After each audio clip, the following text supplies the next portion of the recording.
Welcome everyone to the first ever episode of the Confident Creator with Daddy Doll. It's gonna be a space for all my creators out there, and we're gonna talk about inspiration. I feel like it's something that we need to talk about because not a lot of us think that we're able to create, and not a lot of us think that we are able to believe that we have what it takes in order for us to create something. You know what I mean? And today, I am very lucky to have the beautiful Kayla Erhardt, and we're gonna talk about inspiration. She is a beautiful songwriter, musician, singer, and we're gonna just talk about inspiration. What do you think about that? Sounds good. Sounds great. And I have prepared some questions for you, and we're gonna dive into a little bit of what makes you do what you do today. We're gonna get a little bit intimate in talking about those experiences that lead you to this moment right now and to be who you are today and do what you, I wanna believe, love the most. What's inspiration for you? What do you think it's inspiration for you? I'd say the world. I know that might be a weird answer, but I think when I go on walks and I look at the trees and I see little kids playing in their front yard, or I see somebody walking their dog, I think that the humanity of it all inspires me to kind of write about that. Mm-hmm. And I don't know, I write a lot of my songs kind of about love.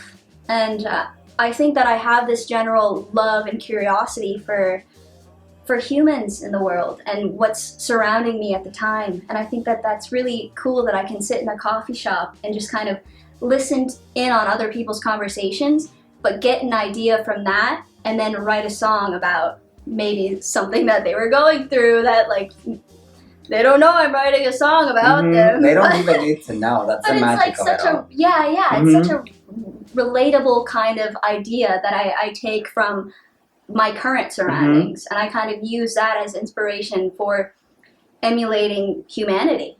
I think it's That really, is beautiful. Yeah. You know, some folks out there, I feel like a lot of people tend to kind of do the opposite to find inspiration. At least myself, in my personal experience, I feel like I'm the kind of person that will subtract myself from everything and from everything that's happening around me in order for me to kind of like catch these ideas or these moments.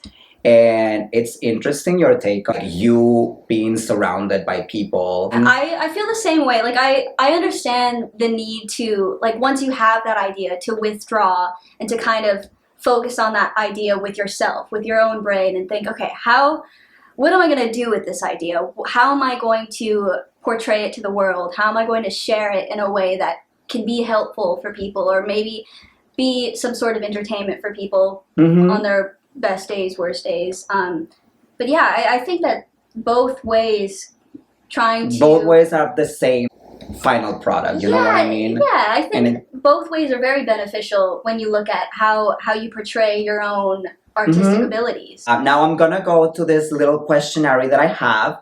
There's probably 75 questions, just kidding. I've been listening to a lot of audiobooks about like inspiration and how the creative process, you know, it's different from one person to another. And I pretty much created this based on that. So I'm gonna go with the first question, if you don't mind me. Yay! What is creativity for you? What is it for me? I think it's a coping mechanism for me. I think that when I am confused about being a human in this world, about what my purpose is, I think that creativity fills my cup in that way. It makes me feel like I have some sort of purpose. And it seems kind of cheesy to say, because I don't think that, you know, my music is going to be Whitney Houston status. I think it can get there if you want it to be that way. True. If there's a will, there's always a way. That is true. But I don't know. I think creativity for me, and probably for a lot of people, is something that we go to bring us back to ourselves. When we get so focused on, I mean, it's funny that I said, you know, what inspires me is the environment that I'm in or the current people that I'm surrounded by. But at that same time, I think that creativity alone takes me outside of that world. You know, brings me to a new world. And that world is entirely in my brain, and it's something that I can control.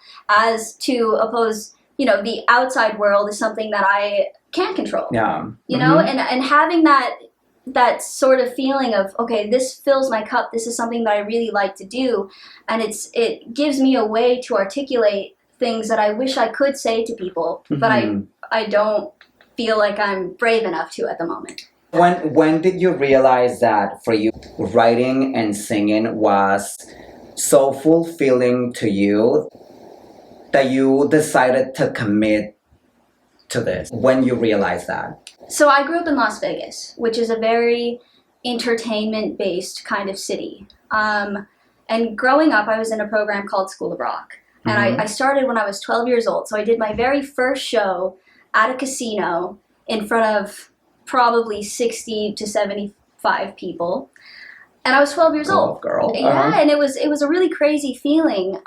But prior to that, like I experienced that, and then later on in my teenage years, I kind of went through a lot of challenges and tribulations in terms of my living situation. I was in foster care, and when I was 16, they kicked me out, and so I kind of couch hopped with different friends and their parents that would allow me to stay. And so that was such a challenging time in my life. I think that music was something that just automatically made me happy to do. It was also my saving grace because I didn't have a car when I grew up in Las Vegas, so I couldn't really hold like a normal 9-to-5 kind of job. I mean, I was also in high school, so that wouldn't work. But, you know, outside of that, having a car to get to an everyday kind of job wasn't an option for me. So what I would do was I would work on the weekends, and I would do gigs on the weekends. And so that was kind of how I paid for my living. I put clothes on my own back. I fed myself, and that was such a crazy feeling to do something that I loved that much and to be able to provide for myself with that. And so when I had gotten into college, I had gotten a full ride to UNLV for journalism. And I remember senior year.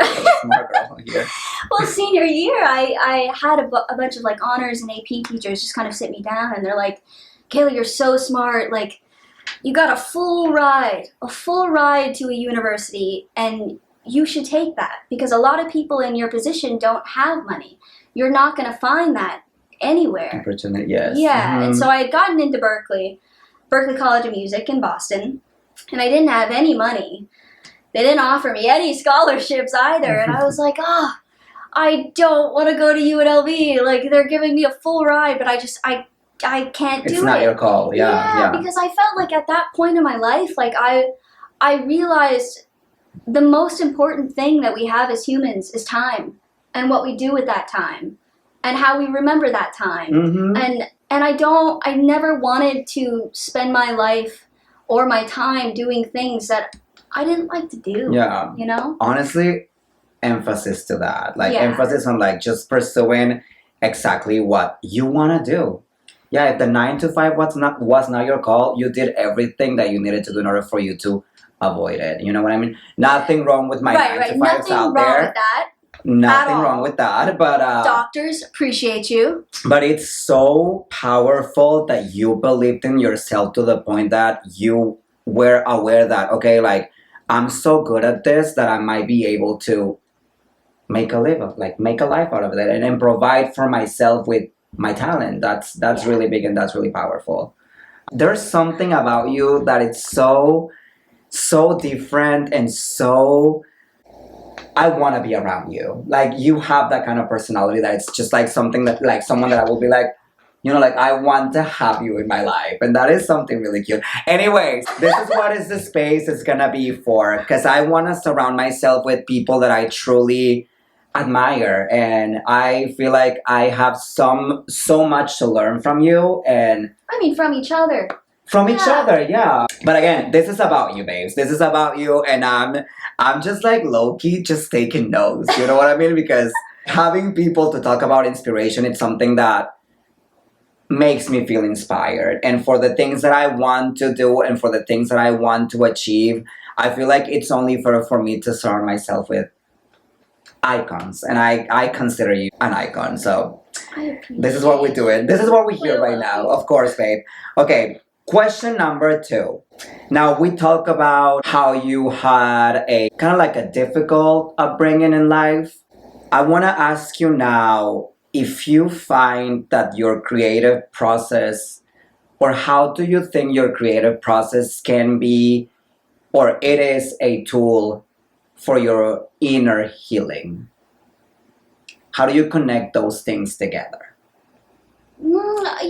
I think that something that I grew up with was I had a really hard time growing up with putting my foot down and kind of believing in myself and loving myself in ways that other people couldn't love me.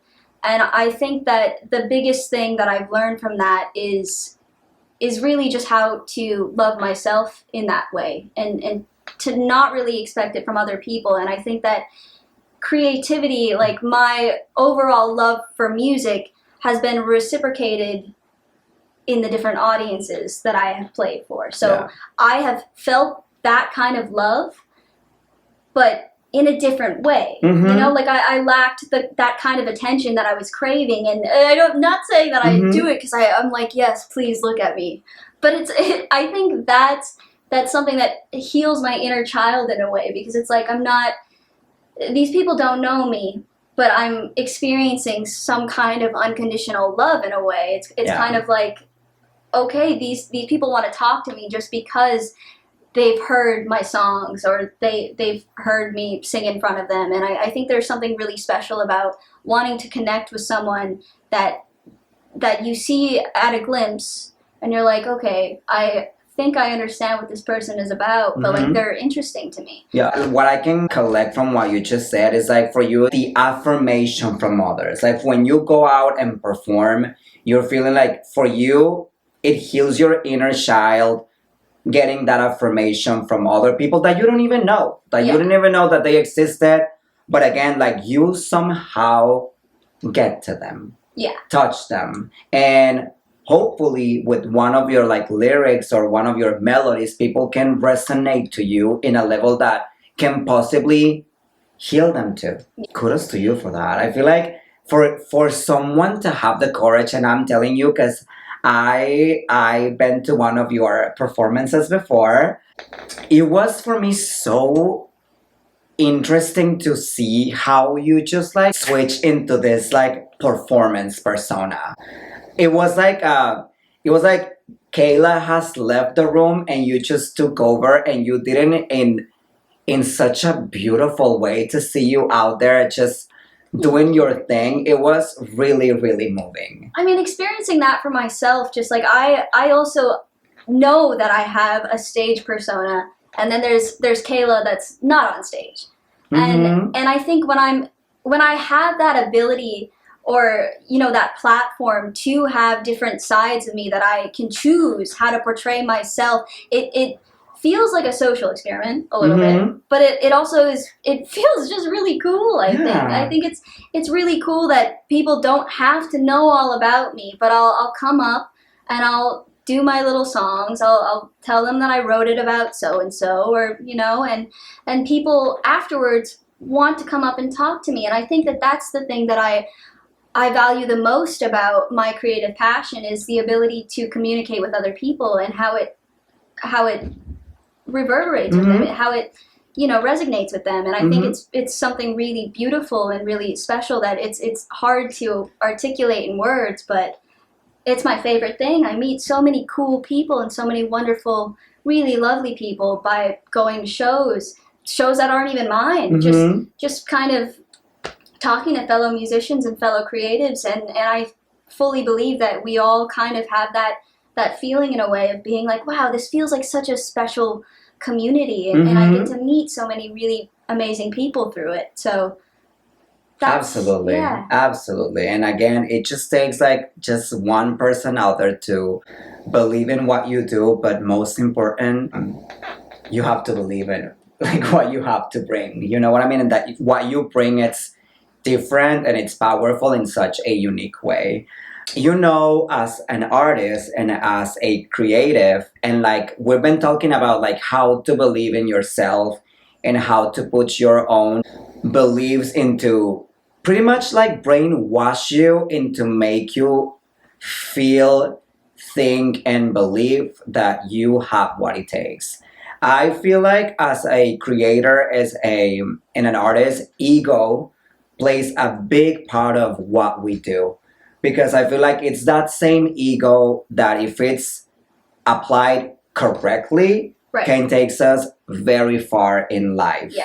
My question for you right now is how do you avoid your ego interfere with your creative process? Like when do you or how do you make the difference when okay, it's me, Kayla, speaking through my art, or it's just me or your ego trying to maybe like play like the pop star role? Prove Am I making something. sense? Yeah. Like when do you know it's like actually like raw, and how do you let that thrive, you know, without your ego getting in the way? Yeah. Mm-hmm. I do think, number one, I think life is boring if you're not a little bit delusional, you know? I am 100%. a firm believer in that, but I also think that personally my ego could use some loving. Mm-hmm. Like I think that the way that my ego can get in the way of my creative processes is probably underestimating the value of what I have to say, or feeling like it shouldn't be heard by anybody. Mm-hmm. I think in terms of how I communicate with other people, other musicians that I've met, ego can go a very different way. Mm-hmm. It can go to a very different side of I'm perfect and there's nothing about me that needs to change and I'm going to make it just No the way matter that I what, yeah. am. And I think that that is a very strong characteristic that can be very successful for people. Mm-hmm. But I also think that understanding that we all have so much to learn. We all are continuously learning throughout our lives. Mm-hmm. And I don't think that, I think that a musician's biggest thing is essentially we're all trying to master our craft. Mm-hmm. But we're never really going to master our craft. We're only going to continue to learn more about it and continue to love it in different ways. And I think that when you approach it in that way, it's you speaking through yeah, it. it's you. It comes Mhm. off just as you, and you don't get lost in the outside Mhm. noise of who am I, what am I saying, is it important enough for people to want to listen? Because you're doing it for yourself. Yeah, I mean, that makes so much you're sense. doing it for yourself, and you're Mhm. also, you know, depending on what you're writing about or Mhm. what your shtick is as a musician. I think it is a very, it's a selfless thing and a very self-serving thing, Mhm.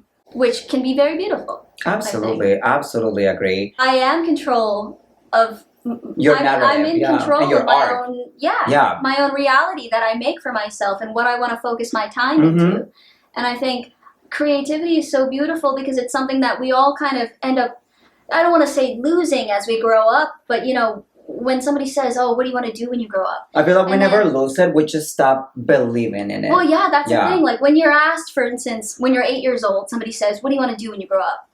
And you say something wild, like, I want to be an astronaut, yeah, like I want to be an dinosaur. astronaut, or I want really to wanted be to be a dinosaur while musician. growing up. Like I was like, I'm gonna do whatever it Dinosaur! takes for me to be a dinosaur. No one's gonna fucking stop me. You're I'm so creating happy your that own the universe had reality. another plan for me, but all I wanted to was a dinosaur. I love that. It's just me oversharing right now, but yes. Yeah. Next question. In which ways, you know, we're talking about like creating things and the creative process, and you know, feelings are a big part of it.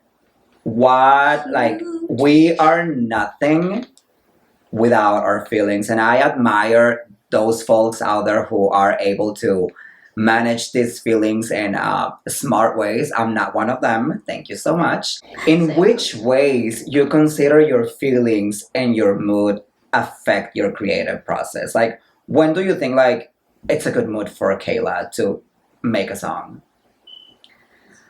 You know, it's interesting that you're asking me this because I feel like lately I've been trying to So a lot of the songs, for instance, that I have out now on all platforms, they're kind of sad. They're a slay, by the way. Oh, they're a fucking slay.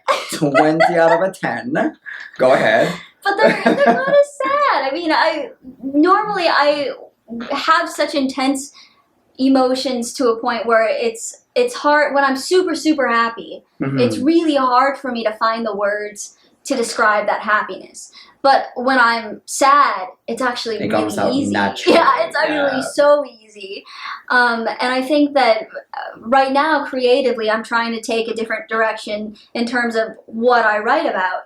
So I am trying to kind of, instead of sitting down at the piano when I'm sad, try to sit down try to sit down at the piano when I went through something crazy amazing, or when I hung out with a bunch of friends and I feel like I'm on top of the world. You know, like that brings a different product, a different result to the table. Right. And like I said before that I use music as a coping mechanism. And I think that now I'm in this place right now as a baby adult, as a 23-year-old. Like I'm coming into this space right now. Baby, you are doing great. Let me tell you right now, you're doing great. You're doing great.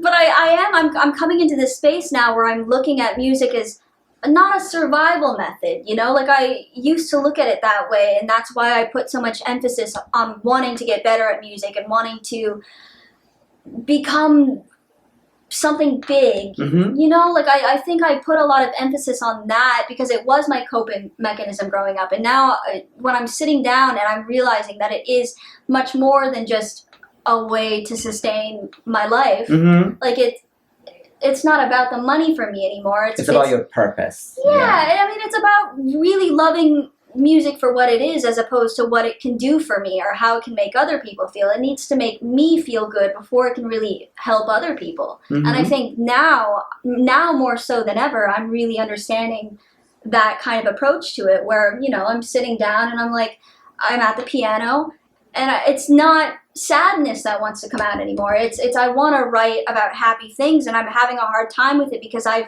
never used music in that way. I've only really ever used music to articulate what I felt like I couldn't say to everyday people in everyday kind of conversation. And I don't know if you want to share this, but you told me the other day that you might share a little exclusive of your new single and your new video coming out soon. So I'm excited to Are you going to clip it in? I am, but not right now. But we're going to talk about it later. Okay. Who are the people that you look after and that really just like, you know, like you relate to them and they make you want to do better in terms of like your art and your music and your message? Like, who are your icons? I really love Donny Hathaway. While you were talking, I also thought of Lauryn Hill's album, The Miseducation. Oh my God. Lauryn Hill, yeah. Oh my God. And it's those are two huge artists that I really love. I really love Olivia Dean and Nora Jones. The R&B vibe, chill vibes. Very nice, chill vibes. I think that resonates for how my voice sounds and what I really like to sing.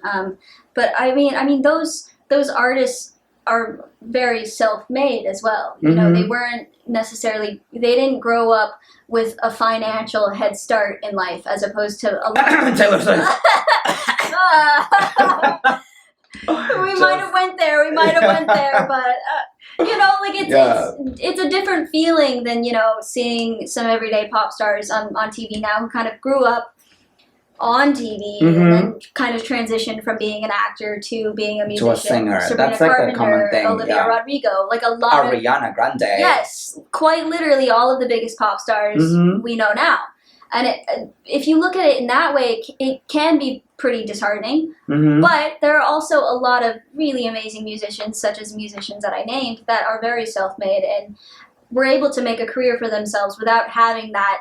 It's all about trying. It's all about trying. It's all about hustling and just like trying again to get to that platform where our art is going to be like spread it massively. And the next question, is there any like a specific ritual that you do to kind of like tap into that side of you? Like while being Kayla, the person, is there any specific thing that you do in order for you to tap into your performer even before performing? Am I making sense? Like, how do you tap into it and you're just like, okay, I'm into it, I'm in my zone, boop, boop, boop, boop, boop, boop, boop, boop, boop, boop, let's do it. I gotta get rid of my anxiety first. Okay. That's like a huge thing that makes up a part of who I am outside of like entertainment stuff. So when I walk around in my day-to-day, I'm so anxiety ridden. Mm-hmm. So my biggest thing, like Same. before I'm about to write a song or even get on stage, I do anxiety warm-ups. Okay. That sounds kind of weird. I've never heard of that, so let me take notes right now. Yeah, I heard that if you for instance, say the word R, like Mm-hmm. right. Try to get an R, like A-R. Yeah, like yeah. And then I'm still struggling, sis. let me just do it again. yeah, exactly like that. Yeah. Okay. What's the word? It activates something within your nervous system that calms you down in a way. I don't know. I can't explain it scientifically. I wish I could. I read an article about it, and then I thought that and it we're helped. just gonna art from now Might be on. a placebo thing, but I think that it helps. So I like doing that before I get on stage. I sound like a pirate a little bit, but I also have this singing straw, and it's kind of like, you know, how everybody vapes nowadays. Yeah, my singing straw. My singing straw is kind of like that thing that's, you know, not a vape, but kind of calms me down in that way. I use my singing straw and I do my warm-ups through it. Sometimes people think that it's a cocaine straw. I don't do coke. They can believe whatever they want drugs. to believe, yeah. Right. Or if you do drugs, just do them responsibly because they can take you to very fun places, okay? True. We're not opposed to that. Can get you arrested too, so be careful. But also, you know, like I have those kind of rituals where those are like the physical kind of rituals of essentially just calming down that general anxiety that I have as a normal human being. Absolutely. But creatively, I like a nice glass of Prosecco. Sometimes it's all that it takes. Sometimes it's all you need. A nice little glass of Prosecco. Just chill out, you know, we're living on a floating rock. Yeah. You know, have some wine. It's all about breaking fun. the seriousness of it all and teleporting to the unserious side of things. I mean, life is so unserious. We are just living on a floating rock. And that's what I have to remind myself whenever I get so deep in my head about, like, no one's going to like this song. This song is poop. Well, there are so many other songs that are poop and people listen to them. So it doesn't actually matter that much, you know? Right before my camera died, you dropped a very... you dropped a bomb on us. You dropped it, and you said that you were with Coldplay. How? Tell me everything about it. I want to know. I want to know how you got into working with them. It was a crazy experience. I never thought that I'd get a job like that. But essentially, maybe 2 months before I was supposed to graduate from Berkeley, I was frantically applying to jobs. And while I was at Berkeley, I did a bunch of self-education programs. So, for instance, record labels like Warner, there's Grammy U, there's Diversify the Stage, there's Music Forward Foundation. So it's essentially just a bunch of programs that are developed for younger people to be able to pursue careers in the entertainment industry. That's so cool. So they would do, you know, they'd bring in mentors every week, somebody that did something different. Like 1 week they brought in a music supervisor. And so they are responsible for picking and choosing the songs that go on TV shows or movies. That is stuff so like that. cool. Yeah, so during one of my first kind of mentorship programs, I was with Diversify the Stage. And during that, they brought in a music supervisor. It was also the week that I had released my very first song. And so they played my song as people were joining the Zoom meeting because this happened during COVID in 2020. They were playing the song as people were joining. Music supervisor joined and she was like, "Oh, I really like this singer. Who is she?" And then in my little window, I was like, "That's me." And after that Zoom call, her and I emailed back and forth, and she put my song on Warner Brothers. So I was like, oh my gosh, like I got my song on TV from this mentorship program. That is so big. So that's really major. It was insane, right? And I got 3 of my songs on TV shows because of that connection. But anyways, going back to when I was, 2 weeks away from graduating Berklee, I cold emailed all of the mentors that I had ever met during my time in these programs.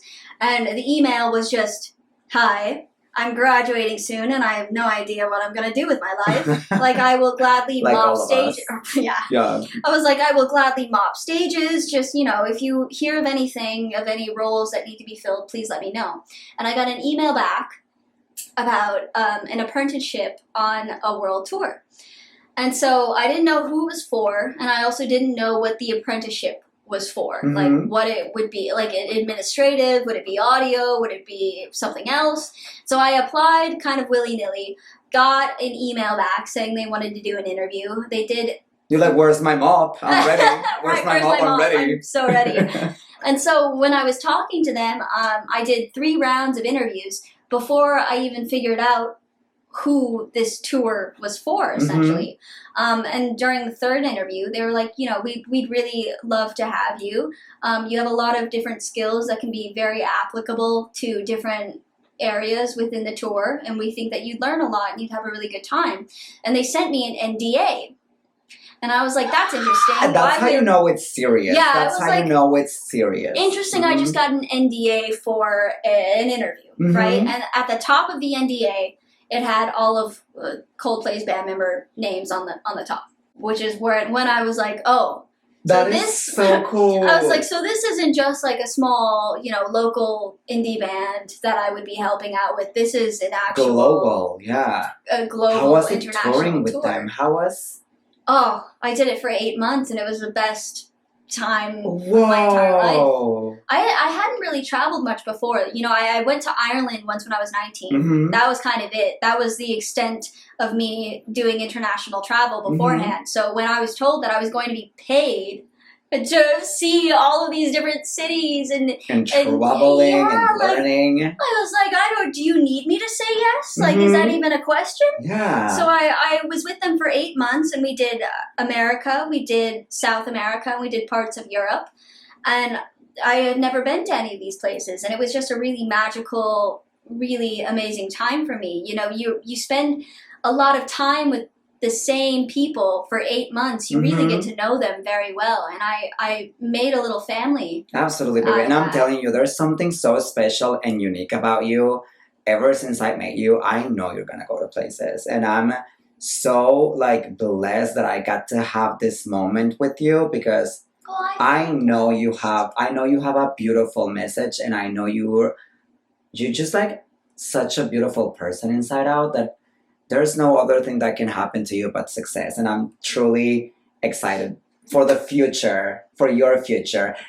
And speaking of the future, do you want to talk about your new song? Sure. Talk about your new song. Let us know about what's the new vibe coming from you. What do you want to present on this new chapter? Yeah, so when I was at Berklee, somebody pitched me. They have this thing called BPMI, which BPMI is Berklee College of Music Popular Music Institute. And so what they do, it's a very niche part of Berklee, but they essentially choose kind of the most promising artists out of the selection at Berklee.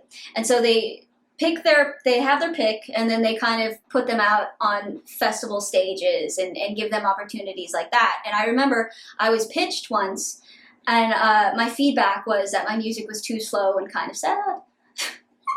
And I was like, fair enough. You go to a festival. You go to a festival to have a good time, not to really go into an existential kind of crisis in a way. Yeah, which is totally, I get it. I was like, fair enough. And so I spoke with my friend Dom Lassou, and Dom Lassou is she's a very talented songwriter, very talented musician, and she had written Blindly. And so is that the name of the song? Blindly? The name is Blindly. Yes. And she came to me, and she was like, this is an acoustic version of the song, and I think it would fit your voice really well, and I think that you would capture the message very well.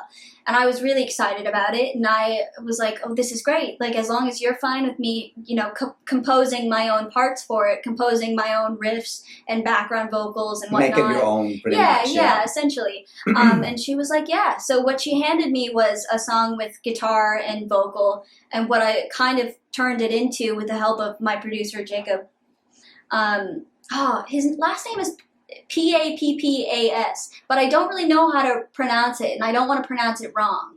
Let's just keep it on Jacob. Yeah, all right. My producer, kudos to you, Jacob. Yeah, kudos to you. My producer Jacob had put together a really amazing track, composed literally all of the musical elements in it, and it was really beautiful. And so send it back to me.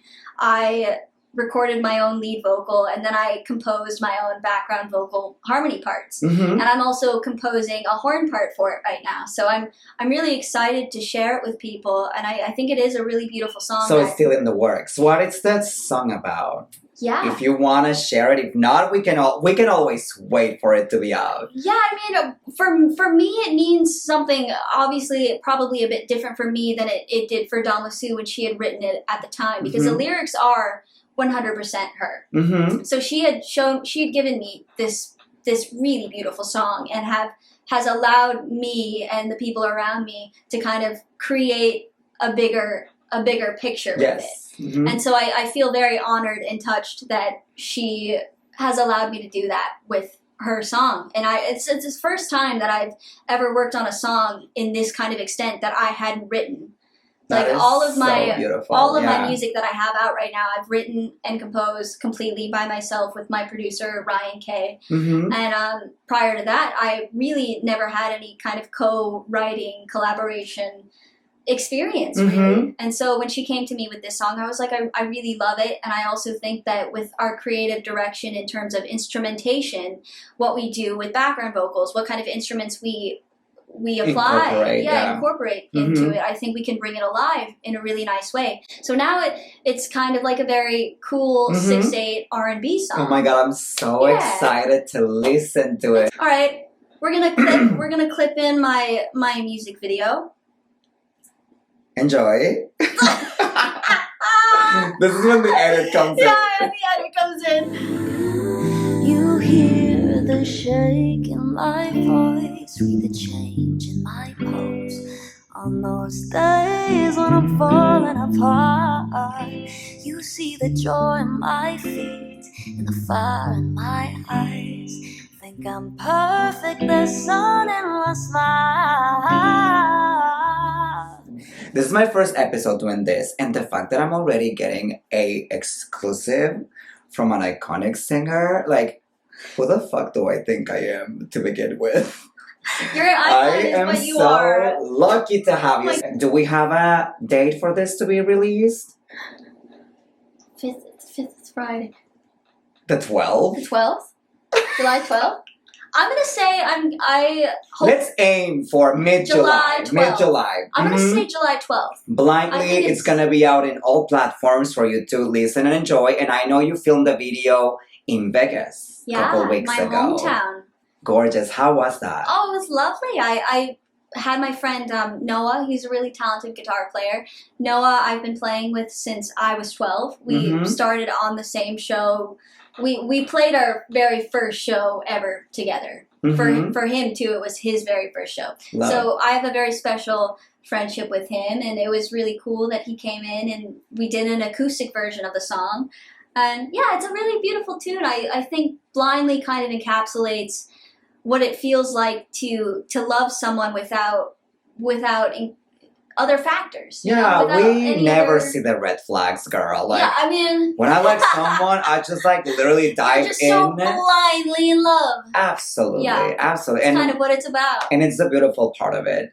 But I'm so excited to hear this song. And now, not to make this any longer, and not that I'm not having fun or anything, but all good things have to end somehow, somewhere. And I am not, I'm not going to finish this without asking you That's two a song questions. sheet, by the way. All good things end, yes. Yeah, love that. Love the reference. I have two questions for you before we finish this. That, by the way, I'm having so much fun right now. Thank you for, again, opening up to this level. Fucker! Thank you for sharing your thoughts and your opinions and your beautiful soul with me. I feel truly honored to have you being part of this. Oh my God, absolutely. And anytime. I have two questions for you before we finish this podcast. What will you say or what's gonna be your advice for people out there, for all the folks out there who think that they don't have what it takes in order to create and pursue what they truly love?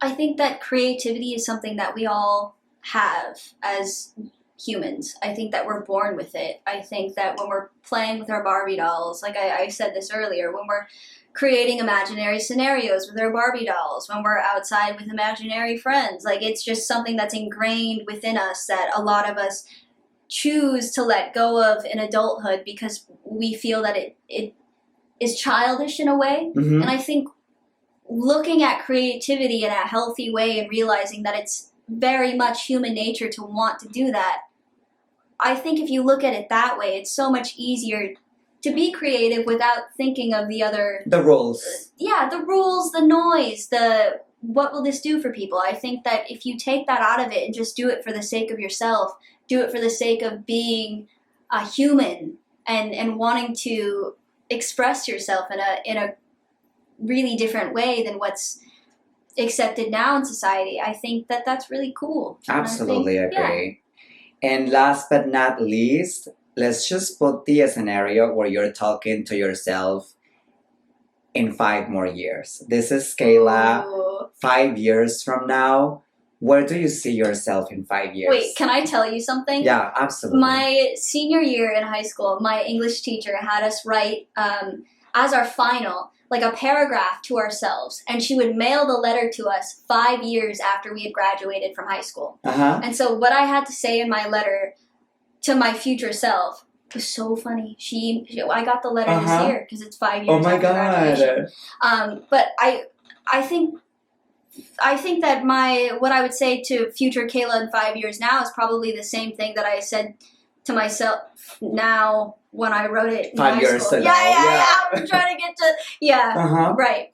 So you know where I'm going with this, but I think it would be the same. I think that what I would say is to future me,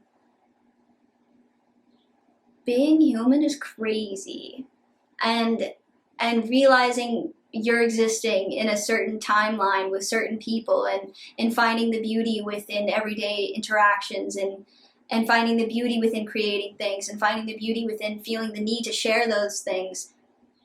I think that it's a really special trait, and I think that a lot of people struggle with that feeling. So knowing that you have that feeling inside of you. Exercise it. Yeah. Yeah. Let it out. Let your freak flag fly. Yeah. Did I just quote Shrek? I think you did, but that was beautiful, baby. And again, wishing you nothing but success in everything you do and nothing but, like a fun experience for your creative process. Because again, we do this for fun. We do this for just the sake of expressing ourselves. And there's so much power. Yeah, being alive. Because, we're not here for that long. Right. So go crazy. Better, do crime. Write a poopy song.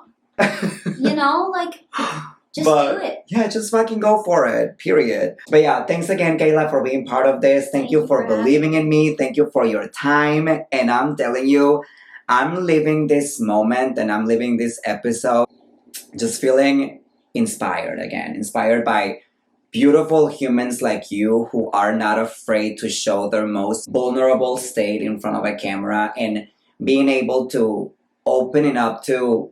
We're not strangers to each other by any means, but I feel like we needed this moment to happen in order for us to get a little closer and to have more perspective of who we are. And I'm very grateful that we made that happen today. So thank you so much for being here at the Confident Creator with Daddy Doll. And I can wait to show you more about what's happening and what's coming in the future for this channel. Spoiler alert. You're gonna be obsessed with it. I'm just saying. Absolutely. I'm just saying. Agreed. So thank you so much for tuning in, and we'll see you on the next video, I guess. Yes. Bye.